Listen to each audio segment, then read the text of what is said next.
Awesome. All right. So I'll take us away. Hi everyone. Thank you so much for coming to our presentation tonight. Oh, okay, there we go. As you know, this is our Transit Tuesday talk on cross-state transit, hosted by Transportation Rights United. But I'm very pleased to be joined by quite a few amazing people tonight. So I'll start off by going over the agenda, then we'll get into stuff.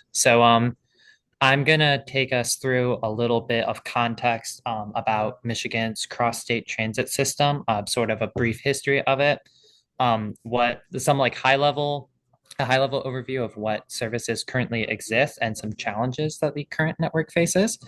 And then I'll pass it to Chad Cushman, the president of Indian Trails, to talk about the cross-state bus network in detail. After that, we'll have Peter Anastor, MDOT's Office of Rail Director, to talk about Michigan's existing Amtrak routes and some of the studies that MDOT Rail is doing to expand service throughout the state, including the coast to coast rail line from Grand Rapids to Detroit. And then we'll have Carolyn Ulstad, Groundwork Center's manager or transportation program manager, I believe, to talk about the north-south passenger rail study from Detroit to Petoskey and sort of a little bit more in depth about how rail studies work and how we get from an idea to rail expansion. Then I'll go over some of TRU's recommendations for expanding and improving our network and sort of what next steps you guys can help us do and like what we all can do as a community.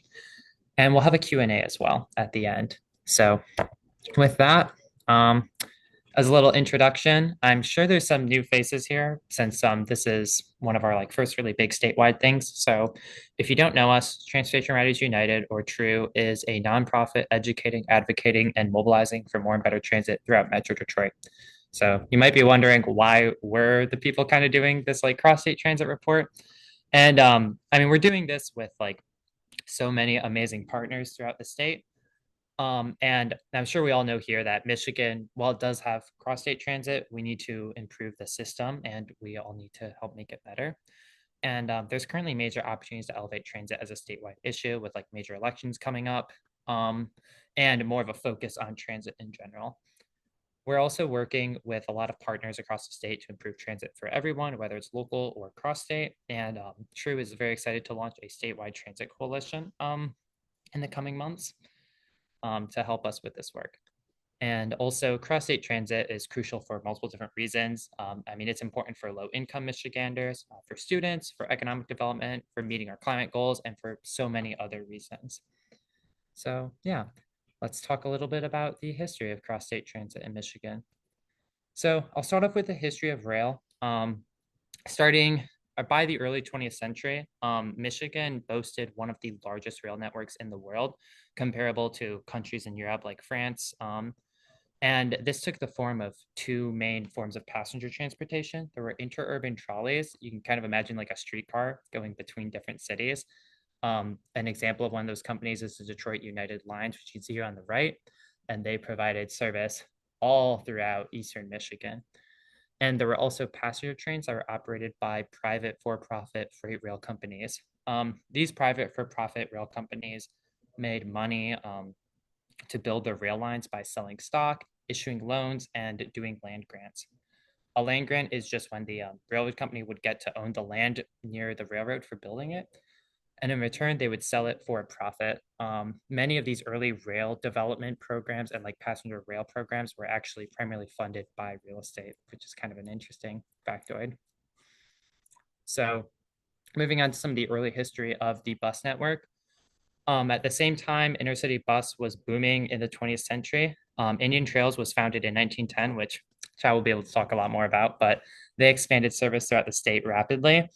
And Greyhound also brought service throughout the state throughout the 20th century. There were also a lot of other smaller regional bus companies and some other national lines, most of which don't exist anymore or like consolidated into Greyhound.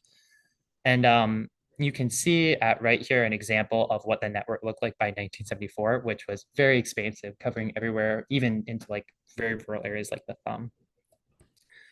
But while this network was very expansive at one point in the decades following World War II, bus and rail lines across the nation atrophied due to competition from state-funded highways and cheaper air travel. In 1971, Amtrak was founded at the national level. And Amtrak service in Michigan has pretty much reflected its current service along the Wolverine, Blue Water, Pure Marquette trains, which I'll talk a little bit more about in detail in a sec. There was also an additional train from Jackson / Ann Arbor to Detroit that ran in the 70s and early 80s, but that didn't last long. On the other hand, Michigan started having a state-supported bus program in 1976 when the state started giving operational funds to 13 routes throughout urban and rural areas across the state. Nowadays, there are 5 routes in the rural up north part of the state that receive state support. So it's definitely declined a bit. So now we know a bit of the history. Let's talk about the current cross-state transit network at a pretty high level. So at a glance, there are 3 Amtrak routes in the state of Michigan. There's the Wolverine from Pontiac / Detroit to Chicago, which runs 3 times a day. The Blue Water runs from Port Huron to Chicago once a day, and the Pure Marquette from Grand Rapids to Chicago once a day. And over 700,000 people rode on these trains in fiscal year 2024. That peaked at about 800,000 before the pandemic. So they're used by quite a few people. There's 5 rural state-funded bus routes in the state. These transported about 50,000 people last year and are the only connection that a lot of these towns have to the rest of the national intercity bus network. There are the 5 Indian Trails routes that are north of Grand Rapids, Lansing, and Bay City. You can kind of see them in blue here on this map. And they run only once a day. There's also 3 regional regionally publicly funded bus routes. These are mainly found in Eastern Michigan, with the RTA of Southeast Michigan funding the Detroit to Ann Arbor D2A2 and the Detroit to Metro Airport DAX service. And Ann Arbor also funds the Michigan Flyer from East Lansing to Metro Detroit Airport. All of those are also operated by Indian Trails. And they're sort of unique in that they feature very special local branding and they have a higher frequency, running about 14 to 16 times a day each, compared to a lot of the cross-state bus and train connections that run for 1 to 5 times a day each. If we're looking at this entire network as a whole, in addition to the 3 train routes, there's 13 cross-state bus routes. Kind of see a breakdown here, but I already went over them a bit. But there's 4 Greyhound, Flix, and Indian Trails fully private bus routes you can find in the lower part of the state. There's 3 locally funded regional bus routes, 5 state-supported rural bus routes, and there's also an Amtrak Thruway bus. I'll get into detail a bit more about Amtrak Thruway later, but Amtrak Thruway buses are connectors for Amtrak rail passengers, and you have to have a rail ticket in order to use it. There's just one that connects from Toledo to East Lansing, but it's part of the network too. There's also 12 bus routes that only have 1 stop in Michigan. Most of these connect from Detroit to destinations across the United States and Canada, but there's also a bus from Toledo to Detroit Airport and an Indian Trails route from Duluth to Ironwood that I believe is funded by Wisconsin. In total, these services are used by a lot of people. There's, like I said, there was 700,000 riders on the trains last year, and hundreds of thousands of Michiganders use the bus network in addition. And there are also some regional connections provided by local transit providers that we didn't really talk about in the scope of this report. And there are also ferries that you can find across Lake Michigan and the Straits of Mackinac region. So now that we know a bit about the network, I'm going to talk about some of the challenges that the network faces, and I'll pass it over to our speakers. So one of the challenges that faces cross-state transit in Michigan is that there's been some pretty limited state investment historically. The state of Michigan currently only invests $2.6 million a year in bus operations and an additional couple $100,000 a year in capital funds for new buses. And the state spends $52 million a year on our passenger rail program, with $28 million of those dollars going to operating the 3 bus routes and the rest going towards train tracks, equipment, things like that. That is 0.008% of our $7 billion transportation budget, which is a very small amount. So small I couldn't even graph it. And as kind of a comparison point, MDOT's I-96 Flex Route project in Oakland and Livingston counties cost $269 million to build. And that was just an extra lane on a highway. So cross-state transit serves the entire state for a lot less than that. Unfortunately, Amtrak in Michigan has often had issues with delays, especially in the post-pandemic period. The Wolverine is the worst, has the worst on-time performance out of all three of the routes. About 78%. This is partly due to construction on the tracks to upgrade the speed and reliability on them, but it's also due to issues like freight traffic, equipment issues, weather delays. And that's seen to a lesser degree on the Blue Water as well. And the Pere Marquette runs pretty on time at 85%. Um, we also have an issue of low frequency on our bus and train routes, and a lot of our trains are at capacity. Very briefly, there is a study on Midwest train ticket sales this year over Labor Day weekend, and 19 of the 22 Wolverines that ran on that long weekend were either sold out or had tickets costing over $100 up to the week before, which makes travel very difficult and expensive. Um, the Wolverine Blue Water as well are also some of the most at capacity trains in Amtrak's entire national network. Trains are primarily timed to travel to and from Chicago. Like for example, if you wanted to use the Wolverine to go from Kalamazoo to Detroit for a day trip, you have to leave Kalamazoo at 1:30 p.m. and leave Detroit at 6 p.m. So it's not very convenient. It's even worse on the once a day Pere Marquette and Blue Water, and that is also much worse for rural bus riders upstate, um, who often have to travel at midnight. For example, in Manistee, the once a day round trip bus comes at 2:30 a.m. and leaves at 3:35 a.m. So you don't have many options that are convenient. There's also some other smaller issues that the program faces that is kind of a national problem. Equipment's very difficult to acquire. Trains and publicly bought buses take a very long time to order and are expensive. This is largely due to some of the requirements with federal matching dollars. Trains can take over 5 years alone from order to receiving due to a massive backlog. And federal matching dollars have to meet Buy American rules on parts and labor. And there's only one intercity bus manufacturer that actually meets those requirements, which gives them a monopoly, driving up costs. Additionally, there's been a little bit of a crisis in the national intercity bus industry when in 2021, British conglomerate Flix bought out Greyhound, but didn't buy their stations, which left many cities without a proper bus station. Thankfully, this has left Michigan pretty unaffected because a lot of our stations are either municipally owned by MDOT, or there are agreements with Indian Trails that have existed for a long time. And Flix routes tend to be a lot more transient than Indian Trails or Greyhound routes as well. For example, Flix had a route from Mount Pleasant to Bay City that they only ran for 9 months, which is very difficult for riders to depend on these services. And it's very hard to actually build ridership when buses are being cut and added like nothing. So yeah, that's a little bit of context about the network. And to go a little bit more into detail, I'm going to pass it to President of Indian Trails, Chad Cushman, to talk about the bus network. Thank you, Petra. I appreciate that. Um, First of all, can everyone hear me okay? Perfect. Great. And in Petra's presentation, there was certainly a lot of information about the services that we operate and the history. I'm not going to repeat or go too much into it, but I do at least want to familiarize everyone a little bit more with Indian Trails because historically, we've always been known as a scheduled service operator. And a lot of people don't know that we're also a charter operator. Couple of the slides that Petra just had up, we also operate contracted services for the RTA of Southeast Michigan. That includes the D2A2 service, which is a commuter service between downtown Detroit, downtown Ann Arbor. The DAX Airport service, that is a downtown Detroit to Detroit Metro Airport service. And also the Michigan Flyer, as Petra had in that slide. We've been operating the Michigan Flyer service between East Lansing and then Ann Arbor, Detroit Metro Airport for about the last 20, almost 20 years now. So we've, of course, been a long time scheduled service operator as well.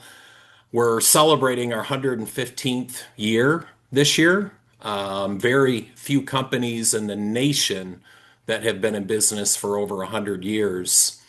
And we've been touting our horn a little bit. In 2025, by USA Today readers, we were actually voted the #1 best bus service in the entire country, over a lot of bigger companies like Flix and Greyhound and Megabus.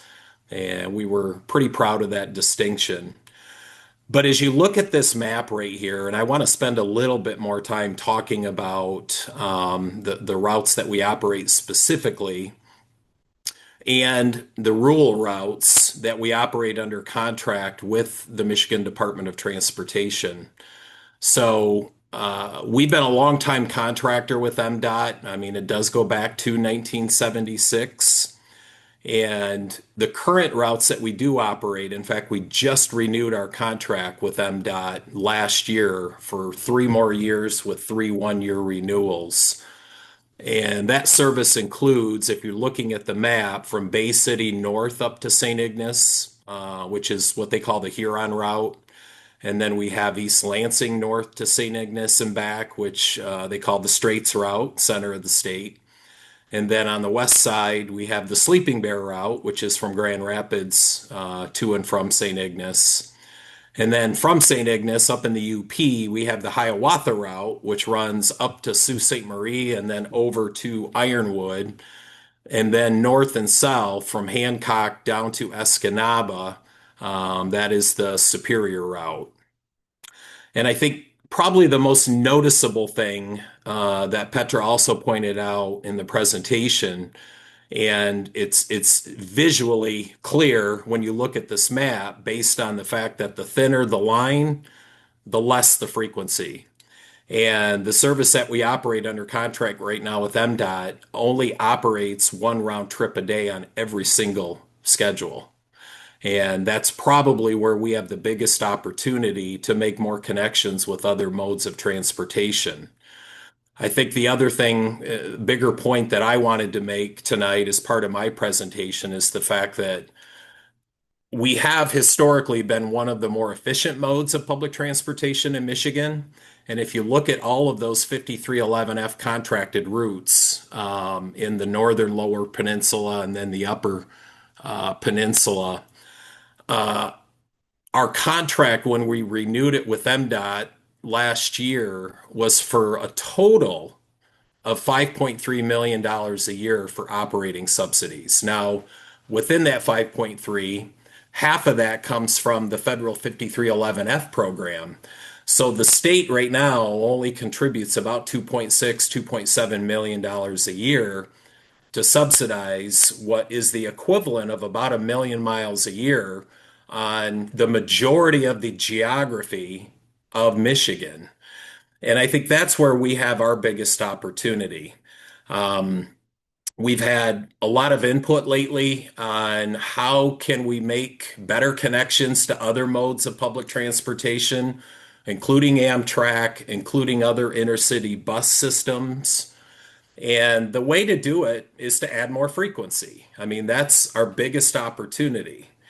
And if you think about the fact too that when you look at all of those northern rural communities that we serve, the big difference between a bus rider and I'm not picking on train here, but I'll use an example of the rail riders in Michigan. When MDOT periodically does surveys on intercity bus service and rail service, the average bus rider in Michigan has a household income of a little less than $25,000. And the average bus rider in Michigan doesn't own a car, as compared to rail, where the average household income, I believe on the last survey, and Peter may be able to correct me on this if I'm wrong, but I believe was about 75 to $80,000 a year. And average household on a rail rider owns 2 cars. So it's really providing more service for those that are more disadvantaged. And I know we have a couple of people that joined this meeting tonight that can echo some of my sentiment. The other, I guess, positive thing, if we were to look at expanding bus service, is that it's relatively easy to do. We don't have to build new infrastructure to be able to do it. Equally, it although if you're going to order a new motor coach, there's typically a 9 or a 10 month wait period to get that new motor coach. but there are plenty of new or newer used motor coaches on the market that any company can pick up relatively quickly. So it's not an insurmountable hurdle to overcome to be able to increase the frequency at a relatively low cost. And in particular, I think about this most recent state budget that was passed, where on the public transportation side, I know we had some great victories with more funding that was obtained, and you're talking in the realm of, $100+ million a year. When you think about the amount of geography that the intercity bus program covers, the folks that we're serving, taking this entire footprint of the 5311F routes and just simply doubling the frequency so that you can provide more service to be able to make more connections. If the state right now is only spending about $2.7 million a year for one round trip on each route, you simply add another 2.7 based on today's cost, and you can double the frequency. And that's how, as an example, we can make more connections to Amtrak. Right now, those rural routes, unfortunately, have to operate schedules that tie to the rest of the intercity bus network that operates in the bigger urban markets, such as Detroit and Chicago and Milwaukee. And in order to make connections to other intercity bus operators in those markets that are operating during the daytime, uh, the services that are further away typically have to operate off those main hours. So if you think about being able to double the frequency on all of those miles that we're looking at here in Michigan, from like Bay City North, East Lansing North, Grand Rapids North, the service wouldn't even necessarily have to be identical to what we're operating right now. I know there's been a lot of talk about adding express services from different parts of, say, northern Michigan down to Detroit or Flint or Grand Rapids or East Lansing. We could still operate the core service that we're operating while stopping in all of these different 75, 80 communities that we serve, and then add additional service that would not have to stop at all those communities. So it could be express service.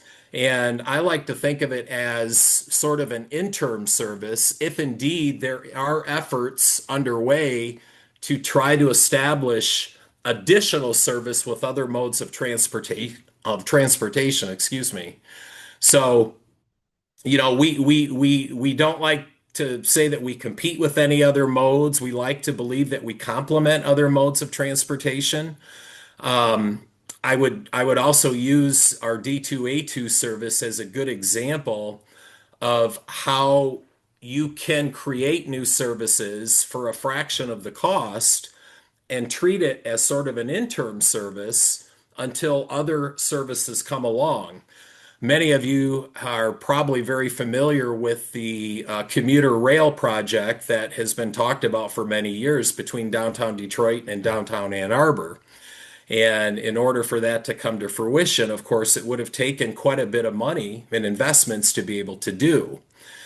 When we first partnered with the RTA, we looked at it as sort of an interim service that could be started relatively quickly and at a relatively low cost. And that service that we're now operating for the RTA, which by the way, it's nonstop between downtown Detroit and downtown Ann Arbor, right now costs the RTA roughly 2.8, $2.9 million a year to operate. And we're now at the point, I think last month we had about 11,500 riders use that service. So the bigger message I wanted to convey to the group tonight is that we have opportunities in working together to create more frequency on a lot of these services that we operate in Michigan, whether we're doing it or other carriers are doing it. We have sort of launched a new initiative in working more closely with organizations such as Transportation Riders United, which we're now members of, and MPTA, which we weren't members of previously, but now are a member of, to try to help lobby and have sort of a collective voice on what all of this could look like. Many of you know in the past when we all did our own lobbying, which, as you can imagine, if we only have about a $2.7 million a year state operating budget to operate, we have literally no budget internally to be able to do our own lobbying. We don't have any advertising budget. We had about a $200,000 advertising budget up until about 12 years ago, but we lost that as well. So we want to leverage these relationships with True, with MPTA, with other advocacy groups within the state to talk about how we can grow frequency collectively as a group rather than us just trying to fight for intercity bus service or Amtrak trying to fight just collect or internally for rail or public transit simply trying to fight on their own for LBO funds.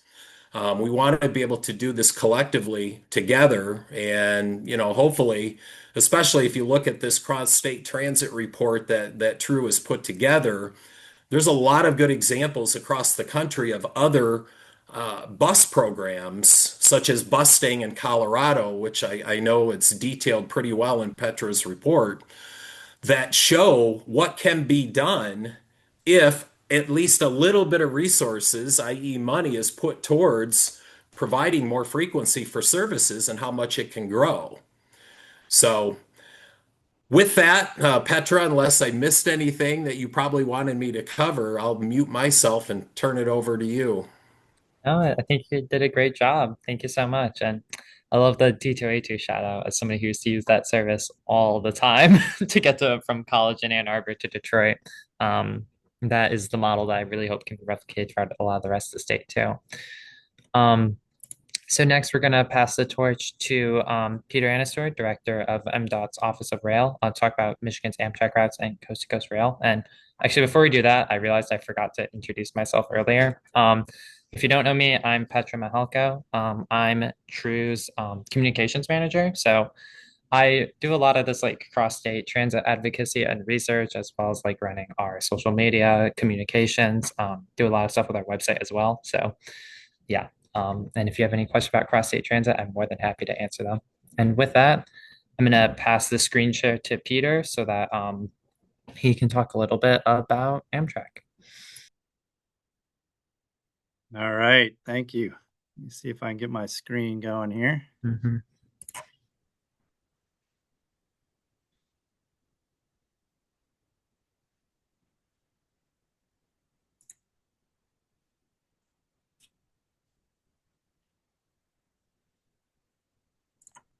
All right, can you guys see my slides? Yeah, we can. All right, perfect.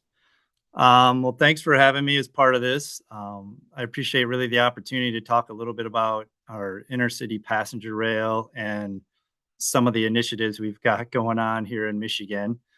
Petra did a great job of kind of laying some of the groundwork of our Amtrak routes in Michigan. So I'll go through these slides pretty quickly. But as mentioned before, we have really three Amtrak routes that operate today in Michigan.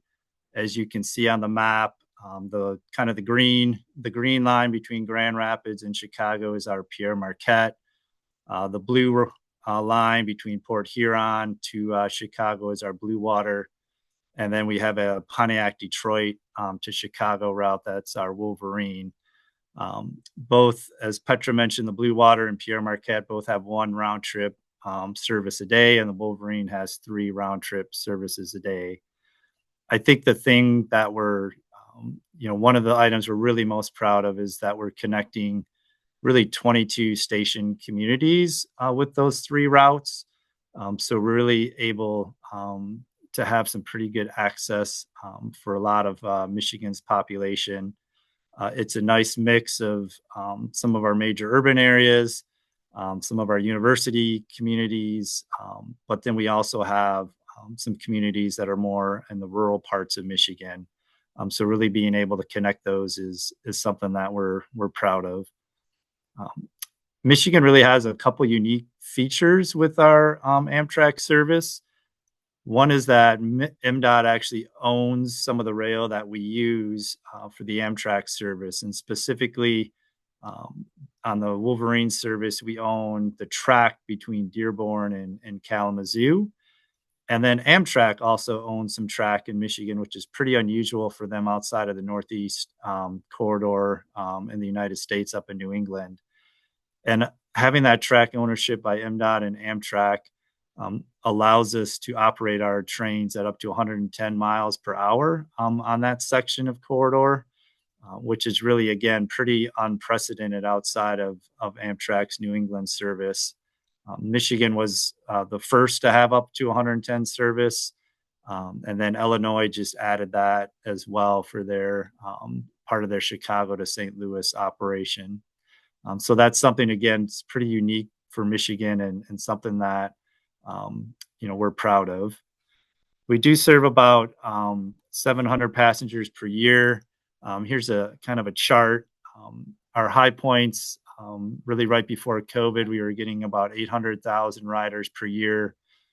Obviously, we had a dip during COVID, and we've recovered.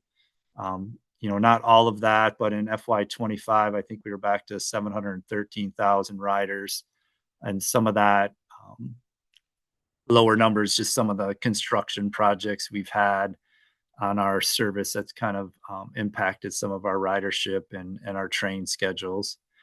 You also see our revenue has tracked pretty steady, but Michigan's all three services are state-supported services. So basically, any of the route costs that are generated that aren't covered by ticket revenue, we basically subsidize those costs.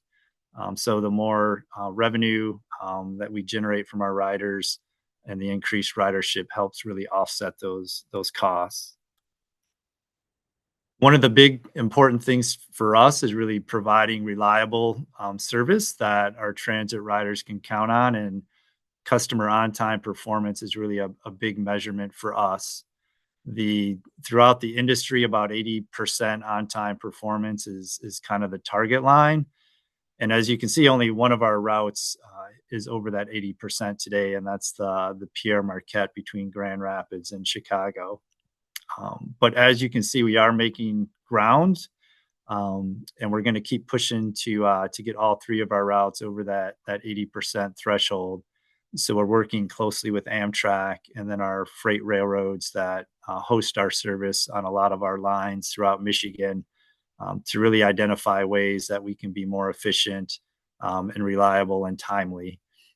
So that's something we need to continue to work on, but we are trending in the big picture wise in a positive direction. So that's certainly positive.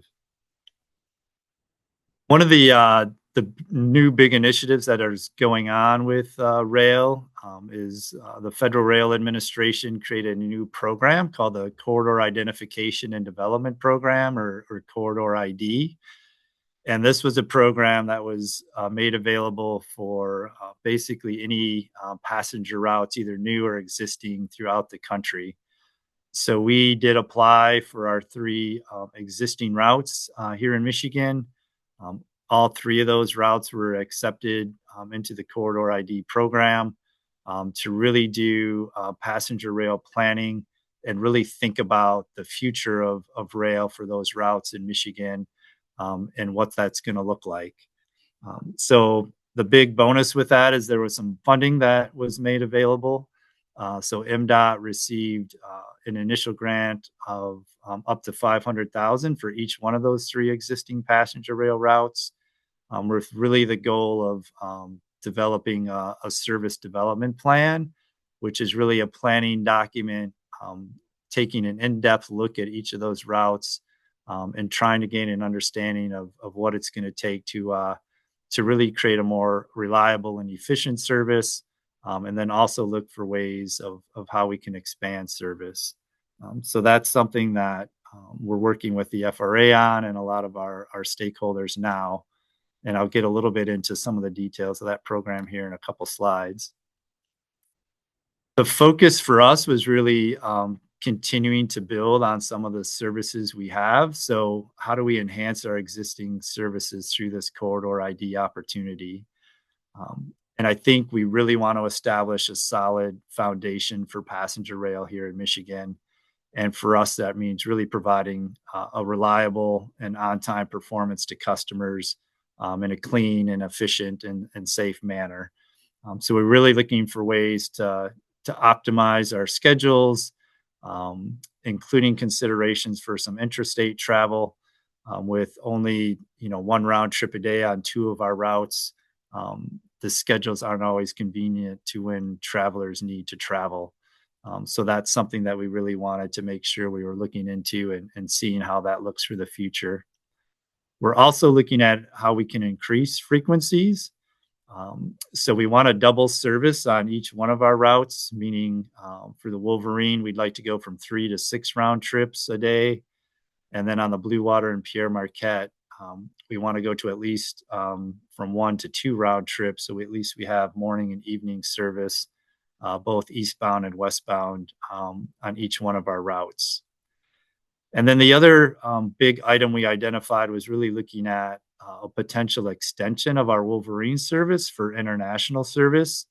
So currently, we don't have a passenger rail connection between Detroit and Windsor, even though there are tracks in a tunnel that's operated by CPKC Railroad that does connect those 2 communities. So as part of our corridor IDs, we did want to really look at reestablishing passenger rail service between Detroit and Windsor, really with the idea of connecting to Ontario and Toronto and that full province. So it's about the same time that we were getting awarded our corridor IDs for our 3 existing routes. The governor had put together a new council about growing Michigan Together Council. And one of the recommendations that was identified in there was really looking at coast to coast service in addition to our 3 Amtrak routes that we had. And this idea was really born from a feasibility analysis that was completed by the Michigan Environmental Council back in 2016. And they did a study that looked at 3 potential route options for a coast-to-coast service, really meaning connecting Grand Rapids, Lansing, and Detroit and Southeast Michigan. So that obviously is not a route that's currently served by our current Amtrak services. So this was something that we really wanted to take a closer look at and get a better understanding. So while not part of this FRA's corridor ID program, we're essentially funding the same sort of service development plan study with state funding that's going to happen at the same time as our 3 Amtrak route corridor ID projects. So that study, building off what the Michigan Environmental Council did to look at intercity rail service between Grand Rapids, Lansing, and Detroit, is really going to be complementary and follow the same timeline as looking at our 3 existing Amtrak routes. So this kind of touched on a little bit, but really looking at an east-west interstate passenger rail route, connecting all the way over to Holland, potentially on the west side through Grand Rapids, Lansing, potentially Ann Arbor, and into Detroit.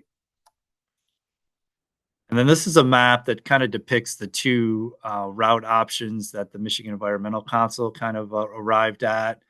There's one that would travel, again, connecting Holland, Grand Rapids through Lansing, and then turn south through to Jackson, and where it would connect to our current kind of existing Wolverine service eastbound into Detroit. And then a second option from Holland, Grand Rapids through Lansing would follow some existing CSX freight tracks that exist through Howell, and then down through Ann Arbor and over to Dearborn, Detroit. So those are really the 2 routes that we're gonna build off of and kind of analyze, but really looking at a comprehensive approach to what a coast-to-coast system could look like. We're really looking to get engaged from our riders. So again, I think looking at how we enhance our connectivity and travel experience by looking at new routes and upgrading our existing routes. We really are looking to have travel become a more attractive and sustainable option for both residents of Michigan and then visitors coming to Michigan. We do have a really diverse set of riders. I know the last time I went to a trip to Chicago, there was quite a few people that were on the train that were, for business purposes going to conferences in Chicago. I know right behind me, there was a family that was taking a vacation into Chicago. I literally sat next to an Amish gentleman who was traveling to Michigan from Pennsylvania. So just kind of an amazing diversity that uses and utilizes the train, and that's something we want to build on. So this is kind of a snapshot of all the different kind of projects going on in passenger rail. You'll see the Pierre Marquette and the purple on the left side of the map. The blue and red lines are the existing 2 Amtrak routes. The green dotted line, that really depicts the coast-to-coast service. I know we'll have Carolyn on here talking about the kind of north-south service from Traverse City down to Ann Arbor and Southeast Michigan. So that's something that's being studied right now. And then if you look closely, there's a gray dotted line going from Detroit southward to Toledo and Cleveland. That is another corridor ID route that was a partnership between the Ohio Rail Development Commission in Michigan. So they were actually awarded a corridor ID for that route. So that's something, again, that's currently under study to look at a Cleveland, Toledo to Detroit route. So really there's a ton going on, and I'm really looking for some great input from everybody. For the corridor ID and the process we're using to look at the 3 existing Amtrak routes and the coast to coast. We're at the beginning stages in step 1, which is really a scoping and program initiation. We have submitted our 3, proposals to FRA for the completion of step 1, and they're reviewing that now. Once they approve that, then we'll get another round of funding from FRA to really complete the service development plans. So again, we'll do this with federal dollars for the 3 existing Amtrak routes.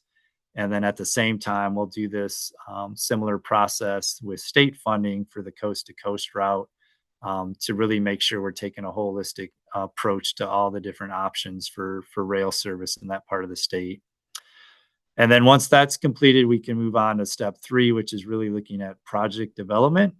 So that planning effort will really identify investments that need to be made to really look at, increasing reliability and efficiency and doubling those routes. And that will unlock some additional federal funding that we can use to do preliminary engineering and NEPA activities for any kind of infrastructure projects that are identified. And then future phases would include final design, construction, and operations. So really setting the stage and charting a path to making some advancements here in the future. Again, it's a multi-year schedule. We're, again, really in the early engagement stages of this. Next piece will really get into stakeholder coordination and operations analysis. But then after that, we'll have essentially a list of projects that will need to be undertaken to really kind of complete these and move forward. And that'll take, depending on the project, from 6 months, 12 months, up to multiple years to really see those through. So just a little bit of a snapshot of the timelines. And then as we are getting into our process, we do have a website you can go to now, Michigan Passenger Rail Future, that you can go to get updates on where we are with this corridor ID process, or if you have input or comments on anything, you can scan this barcode as well. You can also join the mailing list if you want to. So we'll continue to send out information to everybody through newsletters and different things through that mailing list. But appreciate the time, Petra, to talk a little bit about what we've got going on for passenger rail service. The future's certainly bright, and we're looking to really build on, what we've built in Michigan so far to really make the future even better and more exciting for passenger rail service. So with that, I believe I'm going to hand it off to Carolyn next here. Thank you so much, Peter. And yeah, Carolyn, feel free to take it away on North-South Rail. Sounds good. I'm going to share my screen. Let's see. And I'm going to move it into presentation. How's that?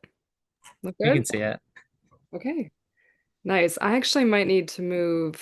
I can see everyone. I need to move you all around so I can see my slides. I think that should be fine. Great. So, to begin, we kind of thought when we were putting this all together for you tonight, the idea was to maybe start off with kind of a primer on how rail studies work. I feel like Peter kind of gave a good background on what's going on with core, really kind of covers a lot of how rail studies work, but I'm gonna kind of go through that a little bit, and then get into the North-South project, a little bit on the background if you're not as familiar with it, and then what's going on this year with the current study. So generally, how rail studies work and why they're important. The big thing that I think about is the importance of doing a study is that it turns a big idea into a buildable project. We hear often, oh, there's more studies. Why do we need to study things? You really need to, I kind of also think about it as you wouldn't go out and build a house just by going to the hardware store and getting some wood and some screws and going out and starting your house that way. I think of kind of the first early phases of feasibility is like, again, if you're making a house, maybe you're just drafting where you might want rooms, where they could go, the overall idea. Then when you get into service planning for rail, in terms of a house, that might be maybe everything is put on paper to scale. And then, of course, you need your engineering after that, which then gets into, where your water and your electricity would go in your house. So you really have to go through all those phases if you want something buildable at the end and have a good product. Um, the other big importance too of doing all the studies and all the steps that you have to go through is that it really ensures that decisions are made based on good data. And then at the end of the day, too, it helps the communities that you're going through understand the benefits, but also the costs. So kind of, what's typically in a planning study, everything that you'd probably assume there would be in a study. Of course, where are you stopping with your train? Where are the station communities that you go through, the travel times and the actual schedule that you see, how often the train should run. Is it twice a day, 3 times a day? The expected ridership is also important because that's part of the business and the cost associated with operation. And of course, the infrastructure needs. What are the tracks currently, if you have them? Are there any new pieces of track that you have to lay? Figuring out all those things. And then, of course, overall, the cost to build all of it and to operate it. So Peter just shared this, so I won't go over it too much, but this is the corridor IDs process. And they're pretty much the same idea. You start with, again, scoping, the service development stage, engineering, and any kind of NEPA environmental studies. And you have to go through all of that before you'd actually get to final design, construction, and operation. And in the process of going through rail studies, the big thing is gathering all the information that you need to do the study and how that helps in the end, again, give data to making decisions. So a big one is, going after raw data, the stuff that's out there in the world that can help inform your studies. Of course, you want to look at census information. Where does everyone live? Where do people work? Do they own a vehicle? One that we're using with the current study looking at the North-South line, cell phone data. Very useful. We didn't have it earlier when we were doing our 2018 feasibility study for the route. But now with technology, we have access to cell phone data, so we can see how people are moving within the corridor that we determined and to see where they're coming from, where they're going, what kind of trip it is. And that's really useful data. Of course, too, you need to know what the track quality is, if tracks are currently in place like they are along the route that we're studying. And then really looking at, testing the different service scenarios. So going through a modeling stage where you're really looking at all the different ways you could run a train and seeing what makes sense at the very end. Of course, community and stakeholder input's important. You're going through communities.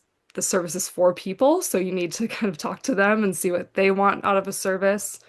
And case studies too, looking at other places in the country where this has been done and what some of those services look like and how they've been rolled out. And is there anything that we can take from those studies, learn from them, and then implement them here too? So I mean, this is kind of again sort of like, why is it necessary to do studies? The main thing is that it's required.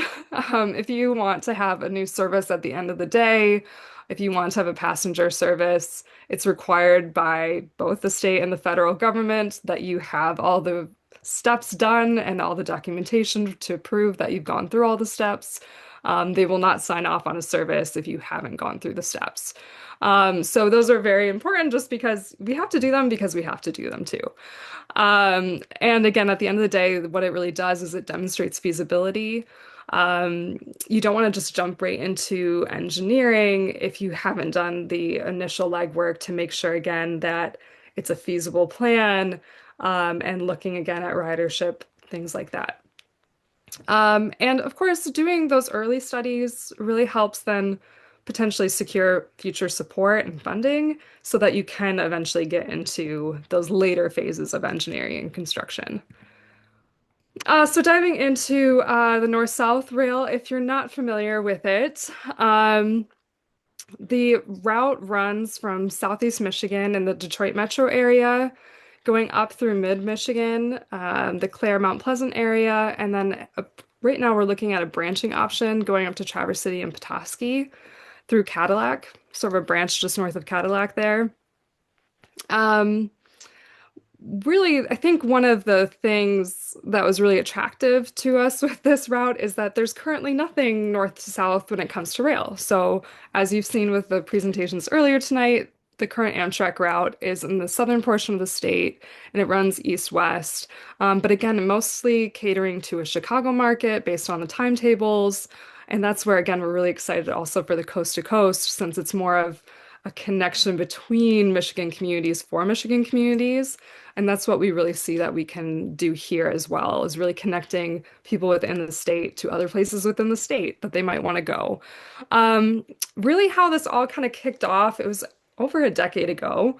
There was a planning initiative in the Traverse City area called the Grand Vision. And through that process, that really looked at a lot of land use and transportation kind of things. That group really said it would be wonderful to have a train here. I think if you kind of read through the Grand Vision documents, when it talks about, how the vision language where it says like, this is the vision that we have for the region, it kind of goes through and says, we envision a future where you're riding the train to Traverse City or taking the train from Traverse City down to Ann Arbor and to Detroit and all these other places. So somewhere in there, again, this is pre my time at Groundwork. And I should mention too that if you're not familiar with Groundwork, we're a nonprofit. I'll kind of get into that in a minute, but we've done a lot of land use planning kind of work in the past. Our name before Groundwork was the Michigan Land Use Institute, and then a few years ago it switched over to Groundwork to better reflect some of the other programs that we do. Groundwork Center for Resilient Communities. But so I wasn't around during this Grand Vision time period, but the gist I got is that we were kind of involved in that process and somehow just grabbed onto this idea of passenger rail and said, hey, this would be really great for communities. It would really build downtown development, be really great economically for communities. And again, just a service that would be really useful to people in Michigan. So we thought, okay, let's go ahead and explore, is it even possible? Do we really want to get into this full time? And we partnered with Beta. So Beta is the bus service that's based in Traverse City. And we did a 2018 feasibility study. That's when that came out. So we had a mix of some grant dollars with that and also match dollars from different communities along the line, but also different like community foundations and DDAs, groups like that, to do this 2018 feasibility study. And out of that study, we really started looking at, okay, what does this look like? Is it feasible? It's kind of the more that baseline study. It's just that quick draw, it's not as in-depth as service planning like we're doing this year. And but from that 2018 feasibility study, I think the thing that really, I guess, grabbed Groundwork's attention and made us want to continue working on this. You know, kind of, I think Peter mentioned, some of the routes are owned by the state of Michigan. A majority of these tracks, I think it's something about 98% of the tracks between Ann Arbor. There's a little bit section north of Ann Arbor that's not owned by the state, I believe, but for the most part, this is a state-owned corridor, and that can make a really big difference when creating a new line. It can be much more difficult to work with freight companies when creating a new route. So that was really helpful for us to say, okay, we think that this is feasible and we will continue searching and looking into this as an option. The overwhelming community support that we heard from the communities was also a really big driver on why we are still working on it today. So that was the 2018 that was rolled out. And there were initial plans in 2020 to try to start doing just some kind of some more, I guess, like event trains and things, just to kind of show that, hey, there's tracks here. Sometimes we have to remind people that, yeah, you have tracks in your community. They're there. You might not ever like see a train. It might be a weird time of day, but there are freight trains that come through here. Some more like mid to northern Michigan, they're pretty infrequent. But we wanted to do just some demonstration trains around 2020. But because of the pandemic, that did not happen, social distancing. And so we instead decided to put our efforts into going after grants to try to go on to the next phase, which is going into a more in-depth service planning kind of study. And so in 2021, we secured 1 million in labor and economic opportunity funds through the state. And then in 2022, we received 1.3 million through a US DOT RAISE grant. So a combined total of 2.3 million for the current phase that we're in now. And for the core team, this time around, we partnered with the Cadillac Wexford Transit Authority based in Cadillac, Michigan. And so, like in the 2018 study, we partnered with another, a transit agency, Beta. Again, the reason why we have to do that at Groundwork is because we're a nonprofit and not eligible to hold federal funds ourselves. So we need to find a partner that will link up with us to hold those funds for us, and we're considered a grant partner with them. WSP is the main lead consultant for the study that we're working on this year. To give you a just general kind of project timeline on where we've been and where we're going and where we're at. We started, the consultant signed on it was essentially a little over a year ago. It was fall of 2024. They really spent last winter doing the data gathering and just getting all of the stuff that they needed to do the study. Like kind of I mentioned before, a lot of that, census data, travel data, track information. And then in the spring of 2025, Groundwork started with some stakeholder meetings. We ended up going to all of the 12 communities that were looked at in the feasibility study to really look at and talk with those communities about the potential train service. And those stakeholder meetings were with, you can kind of think of the organizations that might represent the community as a whole. So of course you would have your county and your city officials, but also, your DDAs, disability networks, chambers, universities, healthcare, kind of a broad swath of the community. So we met with those groups, kind of had focus group sessions with them to really find out what would work best for the communities, what they're looking for. So we've done those.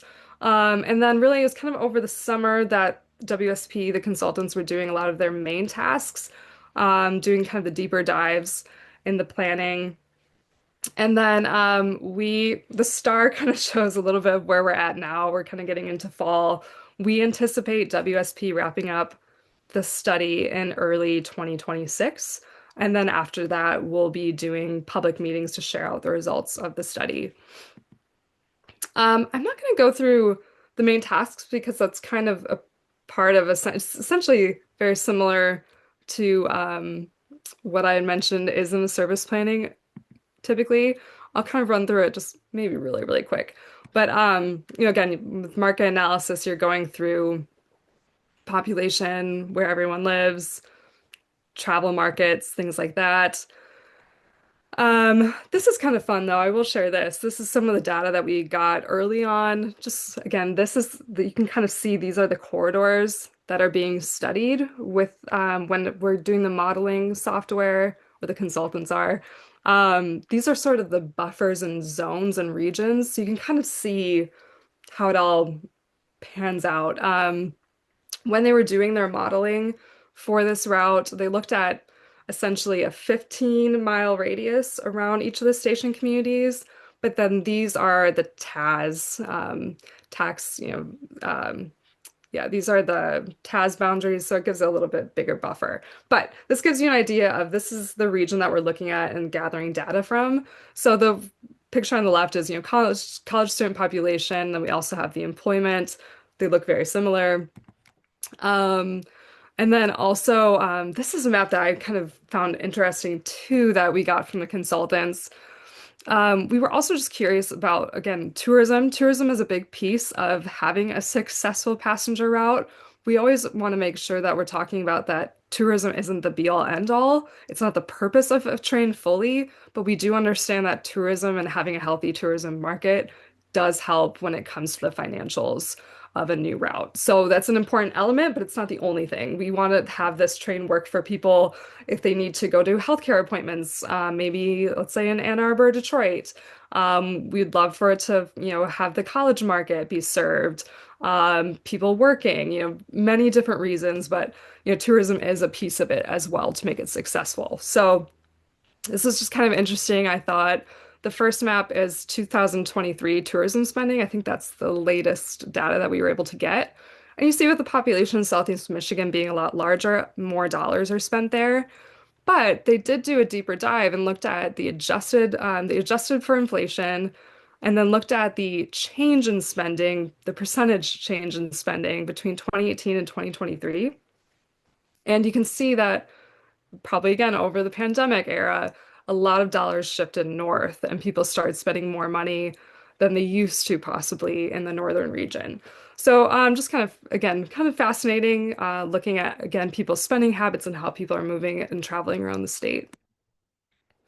One thing I will go into, because I think this is kind of interesting, when it comes to the service options, when you get into modeling, again, modeling is a really important piece of doing these rail studies because you have to figure out at the end of the day what is the recommended route. And then from that recommendation, that's how you can then build how much it will cost to build and operate, those capital and operating costs. So this is how I usually kind of think about it. We started off with round zero modeling. We had round zero, and round zero, I think of it as sort of the floor. It's I'll kind of go into it, but it's not like it's definitely not the service you would want. It's not very expensive and also not very attractive, but you need to be able to model your base. And then you also then need to model your ceiling, which for us was round one. So we had round zero and round one. And round one's going to be the really expensive kind of thing. And then you have to find your sweet spot in the middle. So again, round zero, it was modeled at very minimal cost. So we looked at all the tracks along the route that we're proposing and essentially said, what if we didn't make any improvements to them? Which would mean the train's going to go overall very slow. We also modeled it to have, I think it was over 20 stops. Too many stops. So lots of stops, a very slow train if you're not improving any of the rail quality, especially the sections further north that might need some more work since they're not a part of, let's say, the current Wolverine route. This overall round would be probably over 7 hours. People aren't going to ride that, so you have low ridership. But then round one again is that ceiling. This would be very high cost. So this would be, I think they looked at maybe like 12 to 14 stops, something more moderate, but high cost because it would go really, really fast. So in this top ceiling, you'd go 110 the entire route. So it'd be really fast and you'd have really high ridership. I think also the frequency was like many times a day. And but really, that's gonna be too expensive. But then the base, no one would ride that. So you have to find something in the middle. And that's kind of where we're at right now. We just had just last week we had a call with the consultants and really figuring out those round two, three, four different models right in the middle that really balance the cost and the ridership to figure out, okay, at the end of the day, what is the service that we're recommending on paper? And then that can be modeled for cost and operating expenses. So that's where we're at now. And again, the whole final kind of the next piece then would be that cost element, which should be being completed in the next couple months. So really exciting. Another big part of it is governance. I know we're running short on time because we want to leave some space for questions. So governance is important. At the end of the day, you have to know who's making decisions, who's kind of moving and championing the effort and moving it forward. And I'm just going to pause there because I think Petra, you probably need some time Thank for. you. I'll just stop there. Yeah, well, thank you so much, Carolyn. And it's amazing to see all the comprehensive work you guys have been doing. Um, Uh, Here, Stop sharing. There you go. thank you. And I'll go back to sharing my screen. Lovely. So thank you guys so much. So I'm just gonna real quickly go over some of True's recommendations from our report very fast, and then we'll open up the Q&A. So we'll leave a lot of time for you guys to ask questions. So here's kind of what our vision of cross-state transit is. We want to work with MDOT to improve and promote what we have, including better publicizing the existing system, making buying tickets easier for riders, hoping to see if we could like cross list like Greyhound tickets, Annual Trails tickets, and Amtrak tickets across multiple different platforms. And we really want to see the MDOT Office of Rail and the Office of Passenger Transportation. Passenger Transportation oversees the public intercity bus program to create an integrated plan and vision for what cross-state transit can look like and sort of be put that foot forward. And then we can go to the state and be like, hey, let's fund this.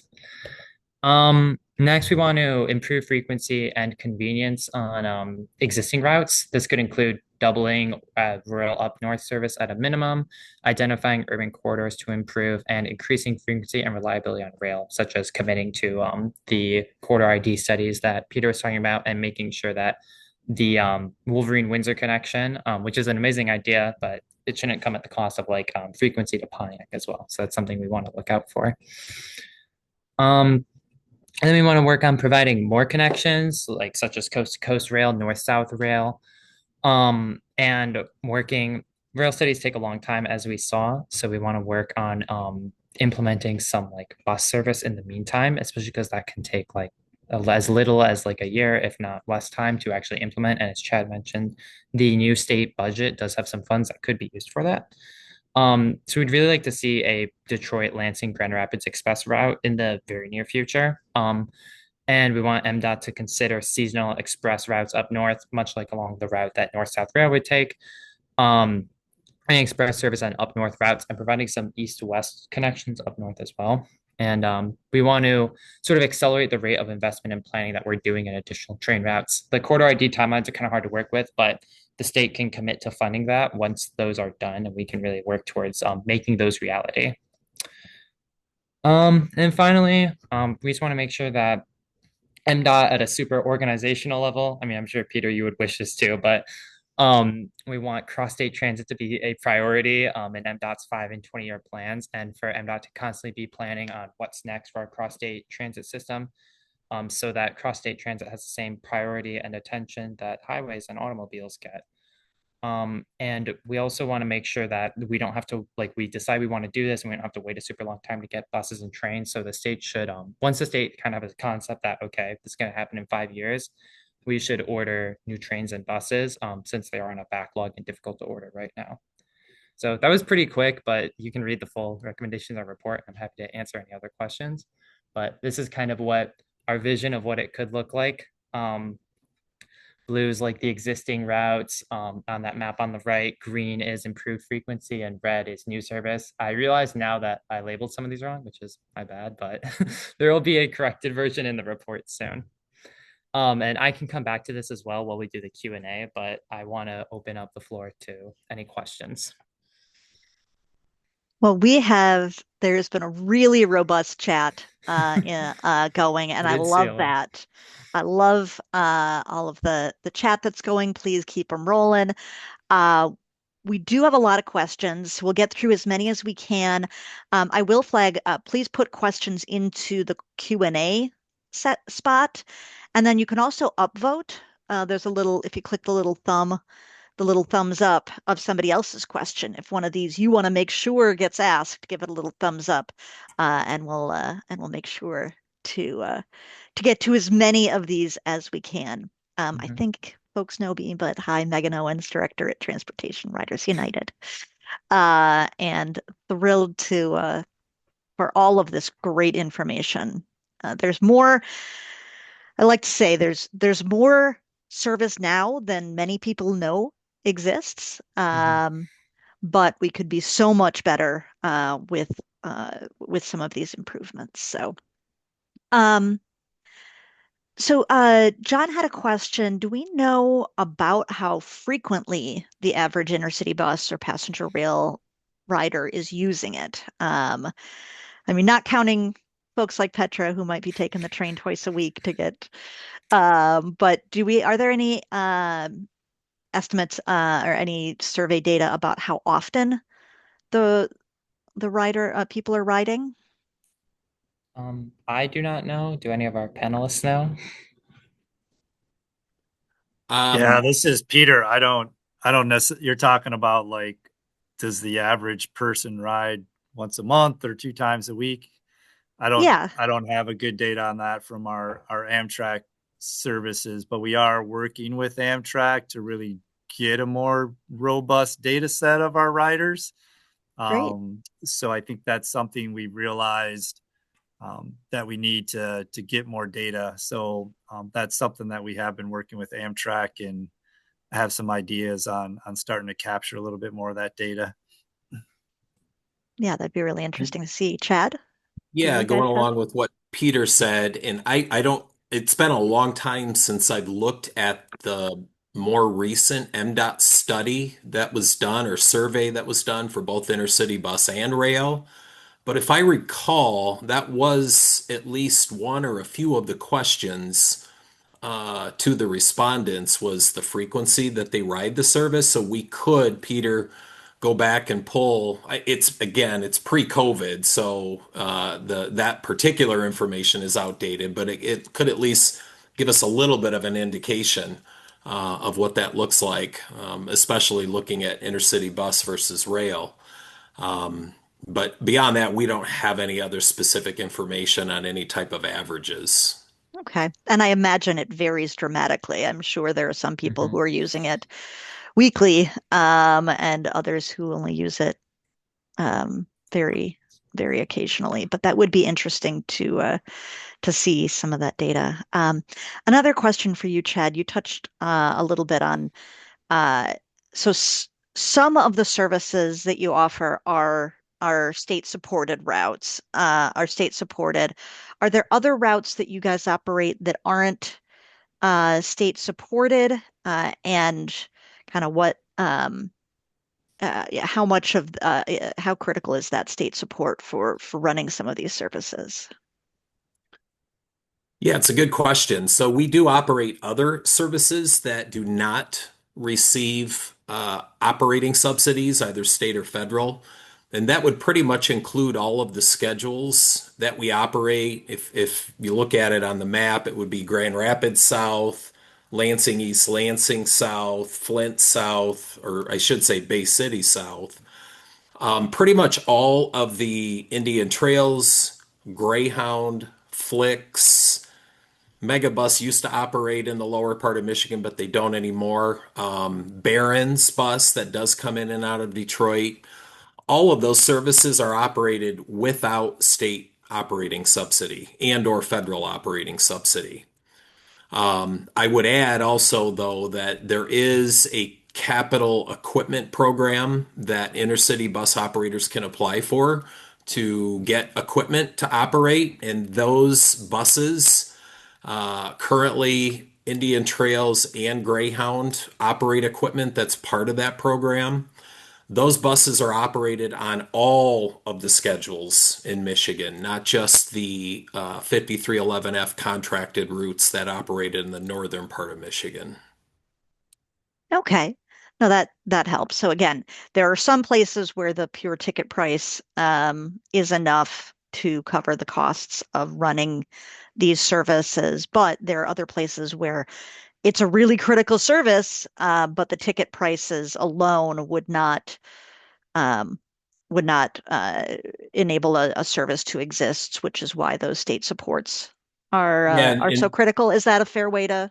yeah, I would probably add to it a little bit, Megan, in that I mentioned in my presentation, as far as how where our company is comprised, we operate a lot of other charter services, contract shuttles, things that really help subsidize our overall business.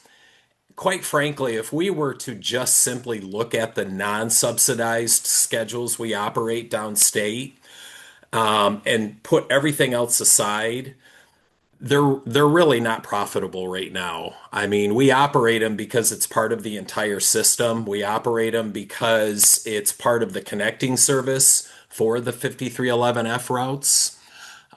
But right now, we could use assistance, and not just us, but if you're talking about potentially service from, as an example, going from Ann Arbor to Lansing to Grand Rapids, or Flint, Lansing, Grand Rapids. There's very limited frequency right now, and so there's definitely opportunities to utilize state funds to be able to provide more robust service. Because as we heard, pretty much the common theme tonight was frequency, right? You can't build ridership without building frequency. And that's right now on the intercity bus side, what we're all struggling with is you just can't build ridership with one round trip a day. It just doesn't work. Absolutely. No, that makes a lot of sense. Um, there was there, as we've talked about, there's obviously a lot of steps and processes, especially on the rail side, but even getting some of the buses and such with having so few providers. Amy was asking, what, if any, state level permitting reform could help speeding up these bus or rail routes? Oh, I guess I was thinking, I don't know whether Amy means either the speed of the buses and trains or the actual time it takes to get new services. I guess I'll suggest that both. Is there anyone working on that in Lansing um, to make it easier to get these services? And okay, yeah, she was referencing specifically how long it takes. I guess that would, I don't know, maybe Peter first. If do you know, are there what efforts are underway? As far as, again, how fast the trains are traveling. Yeah, so I think we're always looking at ways to maximize our speeds on our routes, but a lot of those now take infrastructure changes. So we're actually in the midst of a project right now to do um, 42 curve modifications on the Michigan line between Ann Arbor and Jackson. And basically what that means is we're flattening the curves out a little bit so that we can operate our trains at higher speeds. So I think we're always looking at opportunities to do that. When we operate on host railroads on freight-owned track, they have a maximum speed typically of around 79 miles per hour. So that's something we have to work with, but I think there can be improvements even on that track. And as Carolyn alluded to, that some of our northern Michigan track, the speed limits are even lower than that. So if you wanted to increase speeds, there certainly could be investments that would need to be made to make that happen. Absolutely. And I know that's what a lot of the corridor studies are about, or is what types of improvements can be made. Amy did clarify she meant more of it does take quite a while to go through these studies, and I appreciate Carolyn explaining kind of why and what all the pieces and parts are. But are there things that could be changed at least at the state level that could make these studies faster? Are there things that could enable these? I understand these corridor ID, each phase takes at least a year, and there's at least 3 phases. And then what were you say? I think you were saying, Peter, to the legislature that it takes 5 years once you order a train via a train vehicle to actually get it in. Are there things that the state could be doing to speed that up at all? There are some things, but I'll also say that, I mean, a lot of that's out of our control, right? So Federal Rail Administration or FRA has their hands, and they, there's a lot of discussions going on between the states and FRA on, what elements of corridor ID do they actually need to approve versus, what will they just accept that maybe states submit and that sort of thing. So being a new program, and there's obviously a lot of change at the federal level and in government. There's a lot of resource change at the federal level in government. So all that has an impact on how quickly and things get done. I think the good news is that, there's a lot of work that has been done. So there are some things that we're building off of. So, there's a lot of states that are starting at ground zero right now. And, I guess the aspects for them are going to be a lot more challenging than what we've already accomplished here in Michigan. So I think that's something that we can be happy about, that, we're not starting from zero here. We're building off things that are already happening on a daily basis. And I think that brings us a little bit of an advantage. But in rail, I think we're also used, and I think in transit, it's probably fair to say that, there's always challenges to everything that we're trying to do. And I think just kind of continuing to work through those things and trying to be efficient in our approaches is certainly going to be important. Well, yeah, I know that you guys are working very hard in a very complex situation. We're excited to, and clearly there's a lot of people on the line today who are really interested in understanding what some of those barriers are and anything that can be done to move them along faster. I know we've talked with legislators who said, "Let us know what do we need to do? How do we get this stuff moving?" So we look forward to working with you, Peter. And hey, Megan, if I could add, please, Chad. As what again I like to qualify as interim services. Using D2A2 service that many people are familiar with as an example, putting aside the amount of time it took to secure funding, but from the time that the RTA issued the RFP for that service in late summer of 2019, the contract was awarded in November of 2019. We created the schedules, branding, stops, we procured buses. Everything was set up within 6 months. So I always, again, like to label intercity bus services as the interim until such time that all of those studies could be done, the infrastructure is built, rail equipment is procured, and it really truly is a good way to see what type of ridership you could generate. That I think is extremely important, and it helps with studies to demonstrate here's the potential of what a corridor could do, and you didn't have to put a lot of money into it to get to that end result. So, Absolutely. No, I think that's an excellent point. And yeah, Mhm. we definitely have a couple of regular D2A2 riders, and I think it's a both and. It's providing a critical service right now to enable people to get where they couldn't have otherwise gotten, and builds and demonstrates ridership so that if there is an opportunity to layer on rail service, maybe even as a supplement, there may still be value in both. So, um, Thomas had a question about intercity buses, not explicitly Indian trails, but that while you guys do an excellent job of moving people in Michigan, entire routes can be paralyzed if you lose a station or stop, as happened when Flix purchased Greyhound.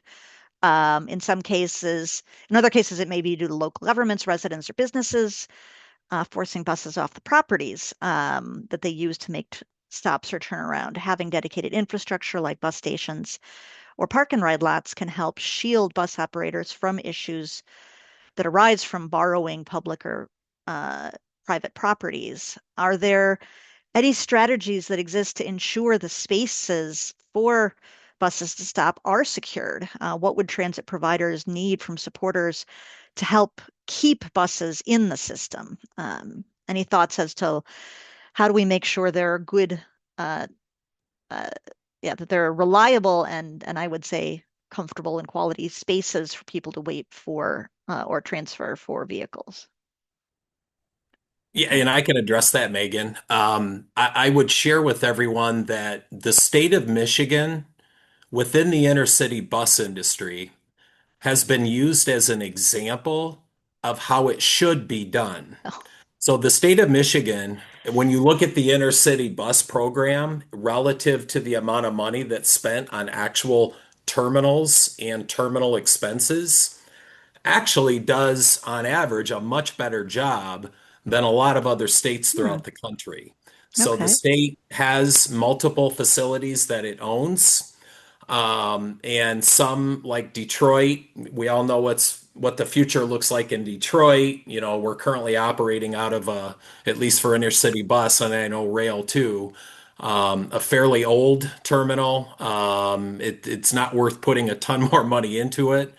But when you look at all of the other locations from, Pontiac, Southfield, East Lansing, Grand Rapids, Kalamazoo, in all instances, we are operating out of brick and mortar facilities during, normal hours, in many instances with security. And we as a practice will not operate service or make connections, at least in those locations, off hours. If the Hmm, terminal is not open, we won't operate service. So I would say Michigan in general does a much better job of investing in terminals hmm, versus a lot of states that just don't put a lot of money into it. And as a result, you have a lot of intercity bus carriers that are operating out of locations that are very temporary. They may not have shelter. They may not have, in some instances, even lighting. And the other thing I would add too is that, there are some carriers that because of costs typically won't spend a lot of money with their business model investing in terminals or operating from terminals. It costs more money to do it, right? You can hmm, operate at a much lower cost if you don't have to pay rent to operate out of a terminal or help pay for, new roofs and improvements. And for us, we've always maintained a model of being able to operate in every instance we can out of brick and mortar facilities. And I think that's what's great about operating in the state of Michigan. We're just a better state at it than a lot of others. yeah. And actually, Thomas did note that some of the less populated communities and some of the other providers, not Indian Trails, don't necessarily have proper facilities. But I think you do note there are many places where we have great facilities, but it sounds like there's still work to be done to make sure that that some of these less populated communities do have more consistent infrastructure. Um, okay, so so many good questions. We originally thought we'd wrap at 7:30, but if folks are willing, we're gonna keep going for at least another 15 or 20 minutes because we've got so many great questions. Uh, to Carolyn, well, it is not a dumb question, but the question about the north-south route, would it be expected to be operated by Amtrak, or is that part of the study to figure out who would be the actual operator of that service? Yeah, so that's not determined yet. Okay. We are looking at, I guess, multiple options through the study process of who the potential operator could be in the future. Um, Partly though, too, we kind of wanted to keep it open-ended, mainly because we wanted to see, can this route be a model for something a little different in the future? One of the slides I was going to get to, but I was like, we're so close on time here. But I was going to share a little bit information about the Downeaster on the East Coast. It kind of yeah, New Jersey, Brunswick, Maine. So that corridor there, oh sorry, Boston, Massachusetts to Brunswick, Maine. There we go. But that corridor is kind of unique. They really made it so that it's like own style and feel. I think one of the other important things, which I feel like is kind of one of Groundwork's role, is to again put a vision forth for something that's attractive and people want to really ride and have an experience. If you don't have a good experience, you're going to lack on ridership. So I feel like that route has done a pretty good job of blending how they manage the train. So Amtrak for that one is essentially the driver of the train, but it's not considered really a full Amtrak service. So like the management of it wouldn't be Amtrak, for instance. I won't get into all the ins and outs of that, but it's kind of a different hybrid approach. So we were kind of thinking with this line, is there maybe a different way to go about it so that we can create sort of autonomy and have a bit more control locally, or at maybe, again, maybe the state level or even within the communities to create kind of a nice experience that might be a little different. Amtrak can be great, but again, kind of keeping Yeah. the in for future things. Okay. So No, I think that we makes a haven't lot of sense. identified an exact carrier for it, but we're definitely thinking about how can we make it more flexible and maybe a bit more innovative. Okay. Excellent. Yeah, good to explore that there could be a lot of different options. And uh, Ryan was also asking Carolyn, is there a approximate cost per mile for the North-South Rail, or I guess you were saying that trying to estimate costs are a lot more complicated than any particular cost from per mile, right? Yes. Yes. So it would be, I mean, I guess at the end of the day, when we do get the final cost estimates, which I have not seen myself, I'm also very curious. We know it's going to be more expensive than what was put in the 2018 study because of inflation and all just the costs of everything. We know it's going to need to be a lot more. So I, just like everyone else, am really looking forward to finding out what that number will be, because then once we have it, we can start working towards how do we accomplish that then with that type of funding. At the end of the day, though, I guess once we do have the estimated costs, we could do an average breakdown by mile based on how many miles there are. But each segment is going to be very different. So the way that we've been really looking and approaching the study with the consultants is we have sort of broken it up in three pieces. We had the Southeast Corridor, kind of mid-Michigan and northern Michigan, and each have very different profiles, especially because, again, the Southeast, with mostly being a Wolverine line there, 110, it's infrastructure that's currently being used versus, that's very different than, let's say, if you're going from the Kalkaska-Petoskey section that needs more work. So we've kind of divided it up. So depending on where you are, the cost would be very different along the tracks. Okay, yeah, there's so many different factors involved. That's so complicated, huh?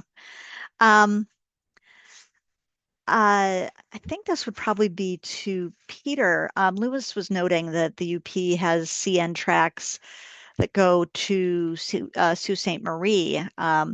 Is there any potential to extend Amtrak service into the UP? Or what would be the factors involved in considering rail services or other in less dense areas like that? Yeah, I mean, I think that again, we would have to undertake a study and look at that. I think anything in the UP would really have to be a shared service, probably with another state, because you'd have to either route through Wisconsin. I don't know if be to Milwaukee, maybe you could route to Minneapolis or something like that. So I think that is something again that potentially could be studied and looked at. So much like what's going on with the corridor IDs and with what Carolyn's group's doing on the north south. I think this corridor ID program is really offering opportunities to look at any corridor and provide opportunities to really understand what's the feasibility of that, what's potential ridership, what are the markets. So there are opportunities to utilize some of the existing programs to look at those sorts of things. Yeah, as both you and Carolyn explained, there's a whole lot of steps and studies to make that happen. But I know there's certainly some interest in communities all across the state. I would love to ask each of you to kind of, as quickly as you can, share what states have really good examples for developing either intercity or state-supported Amtrak. Where should we be looking to emulate? And again, I know we could go off onto this for a long time, but if each of you guys can take, I don't know, maybe 30 or 45 seconds to share what we should be, where else we can learn from. Yeah, and I can start, Megan. I did reference it, and I know it's in our cross-state transit study. Mhm. Mustang in Colorado is, I believe, the best example across the country of what an intercity bus program could be. So I would encourage anyone that doesn't know anything about Mustang to check it out. It's a very unique business model, but it is something that could work here in Michigan, no different than it works out there. From the rail perspective, I think California is really on a different level, but they have a lot of resources that they put into transit. So if you look at maybe states outside of California, I think some things going on in Virginia and North Carolina right now are really interesting. They're actually following our model a little bit of actually purchasing some tracks from the host railroads. They do have a little uniqueness from us in that they do have some Amtrak long distance services that serve that state, so they're kind of building off of some of that.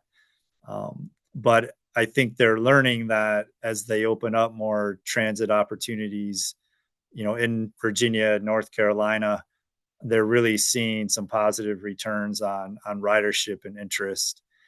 So again, I think that just helps to maintain that story that there's a lot of demand, and I think even in Michigan there's demand, and we just need to find ways to continue to enhance and make our services more available and more efficient. So those are two states that are doing a lot of good things right now: North Carolina and Virginia. Excellent.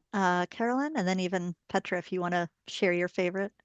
Yeah, like I mentioned, we look at the Downeaster quite a bit in terms of our project. Another one that we think is pretty similar to is also, I was going to say Colorado because they got that really good bus. Also, Chad mentioned that. But yeah, Colorado also, the Front Range Rail project, looking to expand mountain service and things like that. There's just a really similar kind of feel, I think, especially with some of our more northern destinations that could be kind of complementary to what Colorado's doing. So we're paying attention to what's going on in Colorado too. Mhm. Yeah, obviously Colorado, California, Virginia are some of the obvious ones, but Peter kind of mentioned this, but North Carolina really stands out to me, especially for what they do with rail and bus service. You can read about all these states in our report too, but I'm impressed. North Carolina does a lot of branding and marketing for their train service and has done a lot to expand it in recent years. And they also look a lot at how it interacts with their publicly funded bus routes. And North Carolina is a great peer, I think, for Michigan. We have basically the same population, about the same area as the Mitten, and they are us and North Carolina are actually the two, like we're tied for second place in rural transit ridership, behind Colorado. And for North Carolina, that's mainly due to their fixed route buses, and for here, it's mainly due to dial-a-ride transit. So I'd be very interested to see if we looked a lot at how North Carolina does things, how we could kind of emulate some of that fixed route success. Absolutely. I think one or two more, and then I do want to make sure that that Petra, that you have time to share a little bit about kind of where we're going from here. I do think there was a good question. Chris asked Chad, why aren't Indian Trails bus trips listed for purchase on web markets like Wanderloo? Or I guess I would broaden that into um, what could be done to make it easier to interconnect this whole um, set of services. There was also some chat earlier about that some of a number of these pieces don't necessarily quite connect. So I think I'd love to hear first from Chad and then from others about how do we make both the ticketing and then the systems as a whole more, I don't know, interoperable. Yeah. I guess if that's the right No, term. it's a good question, and I'm not sure the person that asked the question, I'm not sure if they've checked it out on Wanderoo, but we actually are in Wanderoo. We're in Wanderoo, we're in BusBud. Of course, we have our own web store at indiantrails.com. TDS, Transcore, who is the software service that most intercity bus carriers use across the country. They also have their own web store. So there's a lot of channels that we, along with other intercity bus operators, are currently selling their inventory. And that has been one of the big pushes lately for intercity bus carriers is trying to get more reach with their available inventory. It's kind of a catch-22 though. You have to be very careful because if you just offer it up to anybody and everybody, then you start to lose control of pricing. You start to lose control of available inventory, particularly if there are no API integrations directly between the software that you use for your web store and that system. So, but we're trying to do a much better job than what we did probably 10 years ago of trying to make ticket sales available for more and more customers. But I would also add that we are one of a smaller number of operators across the country that also still accepts cash bus side. So customers don't need to buy a ticket. And that is not just on Indian Trail service, but it's our Michigan Flyer, D2A2, DAX. You don't have to have access to a computer or a phone to be able to buy a ticket. You can just show up bus side, pay the driver, and you can ride the service if there's available seats. That's great. I'd love to hear, Peter, are there efforts underway? I know you run the Office of Rail and Office Passenger Transportation separate, but are there other efforts underway to try to blend some of these um, to make it easier to for some make some of these connections or to make some of these purchases? Yeah, I think one of the challenges we have is we are part of Amtrak's state-supported services. So they're really our, operator in that sense on the ticketing side. And there's some advantages there, but there's also some disadvantages that they like to do things consistently kind of across the country. I think they are looking at more innovations of ways to do ticketing.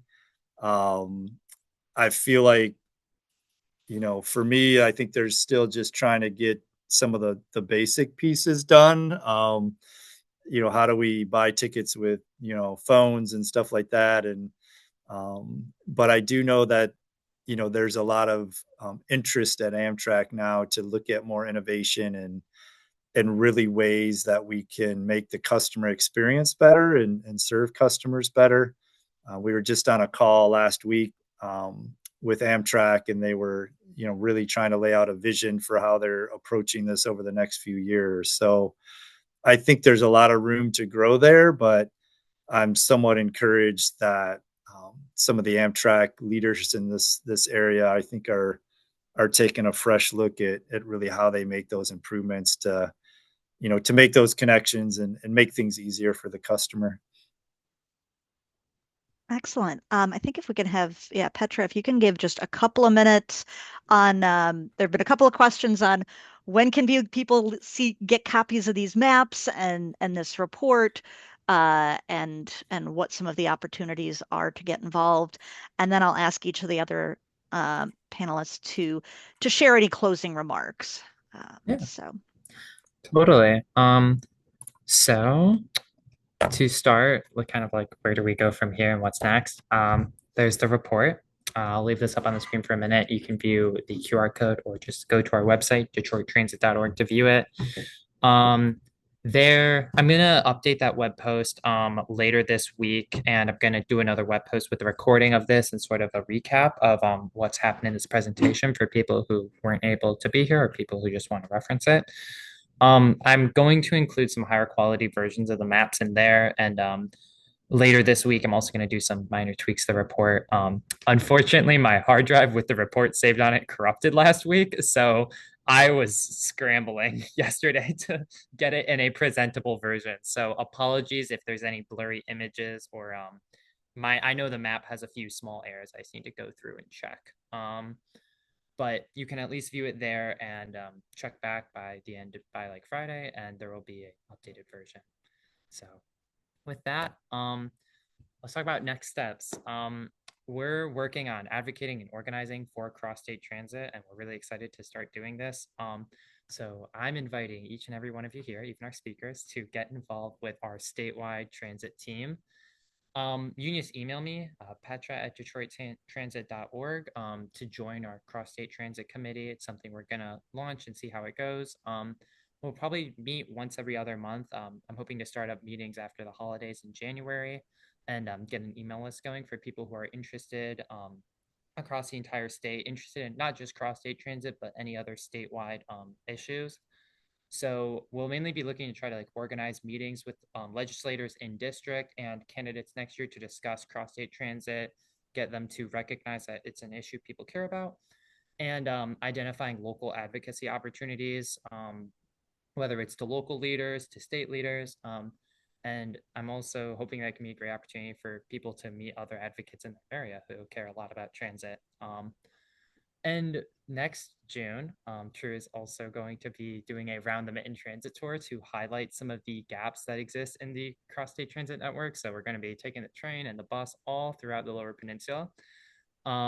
Maybe we'll peek up to the Upper Peninsula if the schedules work out, but I haven't worked out the schedule and the itinerary yet. So if you are part of a group, or you're a very passionate individual who wants to host a meeting with us in your town, we are more than happy to discuss details, figure it out. You can email me at petra@detroittransit.org to figure it out, because I'll be the one doing the logistics of it.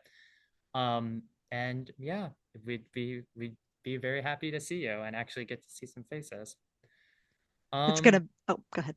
Oh, well, you go, actually. I was gonna say it's gonna be really exciting to see, partially to demonstrate yes, you can, in fact, get around the state using public transit. There are ways to make this happen, but we will also spotlight the challenges and the gaps and use it as an opportunity to draw attention to the to all of these things that we've been talking about today. And we are, yeah, excited to work with folks all across the state to make this happen. Any other anything else from you, Petra? I just want to let people know if you have comments, if you have questions that weren't answered, comments about the report, feel free to email me or just email True. And I'd love to like talk to you about them. I'm sure there are things I missed. And yeah, I'm very excited to actually start this process and to hear from a lot of other people what they think about it and hear from other people about where we can go with cross-state transit. But I'll turn the floor to the rest of the speakers. Yeah, I'd love to hear from each person. One of the first questions asked that I decided to hold was um, partially a lot of enthusiasm for a lot of these ideas about improving frequencies and expansion, but what can we do to help work towards expanding and creating such services? So how so I'd love to get any closing remarks and how can we help? How can people who care about this stuff get involved to make sure we have more and better services available in years to come? Um, Peter, are you, and then maybe Chad? Yeah, absolutely. So first, thanks for, letting us talk a little bit about rail and what's going on in Michigan. Some things we can do to keep building on what we've laid as a foundation is, one, ride the trains. That would be fabulous. I think two is really, we're right at the cusp of really looking at, and we want to hear from stakeholders and riders and different groups in Michigan around what the future of rail is going to look like in Michigan. So I think getting involved with this initiative and the corridor ID process, stakeholder engagement is a big piece of that. And I think understanding, what the vision is, what the markets are is going to be important. So I would encourage you to, again, go to the, MI Passenger Rail Future. If you Google it, I think it'll take you to that site. You can use that to really understand, stay up to speed on what's going on with that initiative. You can provide comments. You can get on the newsletter mailing list. So I would encourage everybody to do that, to speak their voice and share their thoughts on how we make passenger rail service better here in Michigan. Excellent. Thank you. We're very excited to be part of that and keep sharing updates as the studies go along. Chad? Yeah, I would echo what Peter just said. I think the easiest thing to get started is right here on the slide in front of us that Petra put up is get involved with True Statewide Transit Team. I want to applaud True on taking a leadership role in looking at public transit from a broader perspective than just Southeast Michigan and public transit in particular. And I think there are, at least in my 26 years that I've been with Indian Trails, I have never felt more encouraged about the opportunities for all modes of public transportation. I can tell you there was a time back in my early days at Indian Trails where we didn't have conversations with public transit. We did not have conversations with Amtrak. We did not have conversations with other modes of transportation, and we all felt like we had our own mission. We weren't going to work with others, and we're just going to do this on our own. And those times have changed, and I think we all recognize that collectively we all can't achieve what we need to achieve unless we are working together. And I want to applaud the leadership at True. I want to applaud also the leadership of MPTA. John is doing an excellent job in leading MPTA. John reached out to me on behalf of other intercity bus carriers, say, hey, what can we do to get involved and to help out? And so that to me is so encouraging. And I think we're gonna we're going to make headway now that we've all recognized what the opportunity is and how much we can achieve working together. And there's plenty of examples in other parts of the country where it has been done and they achieved results. So I look forward to working with everyone on it. Excellent. I love that. Carolyn. Yeah, I'll just kind of echo that too. Groundwork, we're really excited to be working with you on the statewide transit team. Really excited about that prospect. The North-South is the project we're working on, but we're advocates for all kinds of public transportation. So again, just really excited to see what comes out of the coast to coast and for bus and all the different modes of travel. So yeah, we're really excited to see what we can do when we work together collectively. Um, in terms of kind of some closing remarks about our project, one of the things I'm really, really excited about is that probably the first couple weeks of December, we'll be launching a dedicated website for the North-South Rail project. It's password protected right now, but it is northsouthrail.org. So in a few weeks, if you go to that, it might be live. We will be letting True know when it goes live, so that they can share it out to their groups.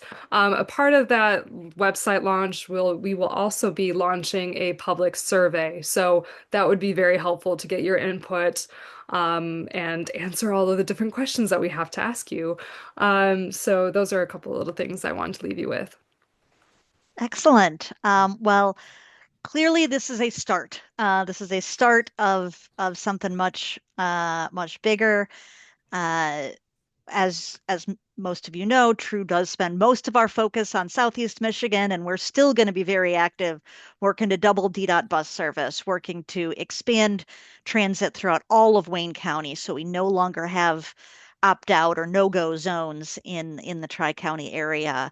We're going to be pushing to make sure that that communities all across the state have these connections to connect between, and then the support in their for their local bus services. So, yeah, stay in touch with True. If you RSVP'd, you should be on our email list, and we'll let you know about other events coming up. We're doing a fun to celebrate some of the wins that we have had.